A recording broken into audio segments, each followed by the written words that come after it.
What do you think about your ideologies of you know ఈ సమాజానికి మేలు చేయడం అనే కాన్సెప్ట్ మీద సినిమా యాజ్ అ హీరో మీరు, సినిమా సాహిత్యం యాజ్ అ లిరిసిస్ట్ శాస్త్రి గారు? శాస్త్రి గారు వాజ్ అన్ ఎక్సలెంట్ లిరిసిస్ట్. ఆయన ఈజ్ పీక్ ఆఫ్ రైటింగ్ అండి. ఆయన ఒక మనిషి అనేవాళ్ళు డిఫరెంట్ సిచ్యువేషన్స్లో ఉంటారు. డిఫరెంట్ సిచ్యువేషన్స్లో ఉన్నప్పుడు పాట అనేది is almost like a counselling.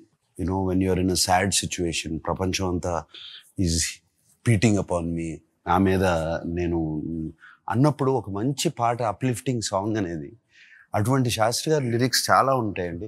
One of my నేను ప్రొడ్యూస్ చేసిన ఫిల్మ్ అండి సీతారాముల కళ్యాణం చూద్దాం రారండి. అది I wasn't a hero, but నేను శాస్త్రి గారితో బాగా ఇంటరాక్ట్ అయ్యాను. దాంట్లో హీరోయిన్ రామాయణం గురించి చెప్పాలి. And we only had time in about 6 or 7 lines. Okay, just పల్లవిలా. రామాయణం అంటే ఏంటి, how important it is for మీ.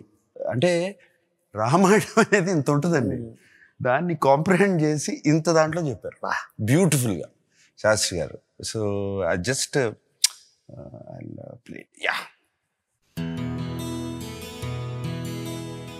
కొడుకుగా, అన్నగా, భర్తగా, రాజుగా బాధ్యతలెరిగిన పురుషుని చరితం.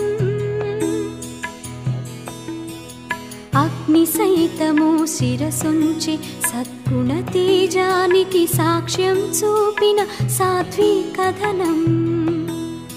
భక్తి శ్రద్ధలతో ధర్మానికి అంకితమయ్యే సేవాభావం. బంటుని సైతం భగవంతునిగా పెంచిన సుందర కావ్యం. అల్టిమేట్ లైన్ అది.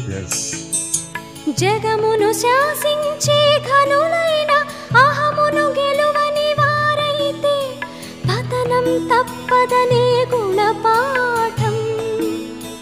ఇదే రామాయణ సారం, భారత సంస్కృతికిది ఆధారం. This is one of my favorite songs. Best song, correct. Yeah. బంటుని సైతం భగవంతునిగా పెంచిన వైనం. The last line, భారత సంస్కృతికి ఇది ఆధారం అనేది సచ్ అ బ్యూటిఫుల్ లైన్ అండి. లాస్ట్ లో చాలా మందికి వినిపిస్తూ ఉంటాను మా రామాయణం అంటే. అర్థమైపోయింది, మీరు ఫోన్ లో పెట్టుకుని వెంటనే ప్లే చేస్తున్నారంటే అది మీకు అంత ఇష్టమైన పాట. So beautiful song. So that's what నాకు శాస్త్రి గారిలో నచ్చింది అదండి.